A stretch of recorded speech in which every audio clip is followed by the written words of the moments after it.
Scott. Ask Scott. Hi, Scott. This is Jay in San Francisco. I was wondering if you could go through the process of once you find a product that you might want to sell, how you verify that it's actually going to be a good product. So, for example, how do you verify the demand, whether there's too much competition, all that kind of stuff. I was wondering if you could please go through that process of validation. So thank you very much for your podcast. I really love it. And it's been extremely encouraging and supportive in my new business. So thanks very much. Bye-bye. Hey, Jay from San Francisco. What's up, man? Thank you so much for the question. It's a good question. And actually, I wanted to address this again. And I say again because I have answered this in the past in various forms, different ways that you can do this. But it's really, really important to understand depth, demand, and all of that stuff. Now, I'm going to point you guys, anyone that's interested in seeing this and kind of like learning a little bit more in depth of how this is. I did a podcast episode back on episode 189 where I actually have a video on that post as well. So you're definitely going to want to go to that post. And I have a video there of me walking through kind of like seeing a product that looks good. And then from there, you can look and make sure that it's got the depth. And then from there, you can look and see that it's got the demand. And then how we can kind of make sure that we're not being fooled by the numbers.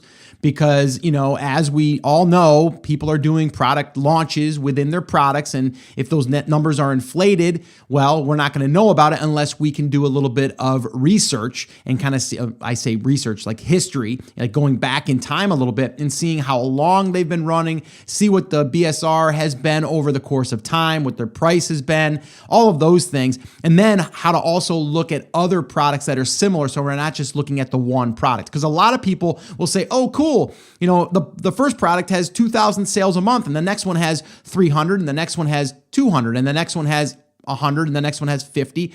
That's really, to me, what I call is like top heavy. We've got one listing that's really, really doing good. They're taking all the sales pretty much, but there's 3 or 4 other ones that they're grabbing a little bit, but is there enough? Are you going to be able to take any from the first one? And why is the first one getting so much? So we have to figure that out.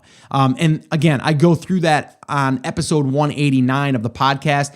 The blog post is where you're going to probably want to go, though, because I do have a video there as well. It's embedded right there, so you can watch it right on that blog post. So theamazingseller.com/189, and it's all about looking at the numbers and validating them and looking at the demand and depth and all that good stuff. All right, so I would point anyone who is interested in that topic or wanting to see how it's done, go check that out. All right, so that's my answer. All right, I know it's not really like a fresh answer, but it is an answer that says go check that one out because I talk in great detail about it on that post. All right. But let me just say, it is extremely important to look at those numbers and to understand those numbers. And as you do more of this product research, you will get better at it. Trust me.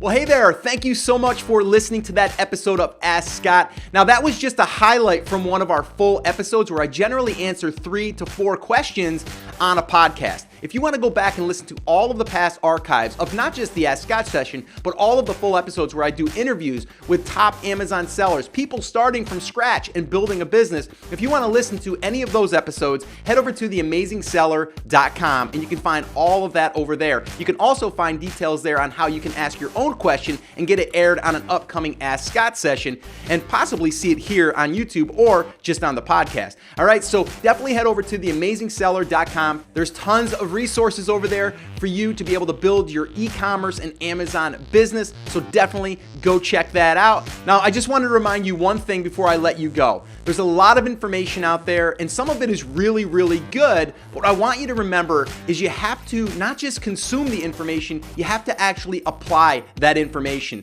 So take this information that you learned here today and apply it to your business. And this way here, you can get results. As my shirt says, I wear it almost daily.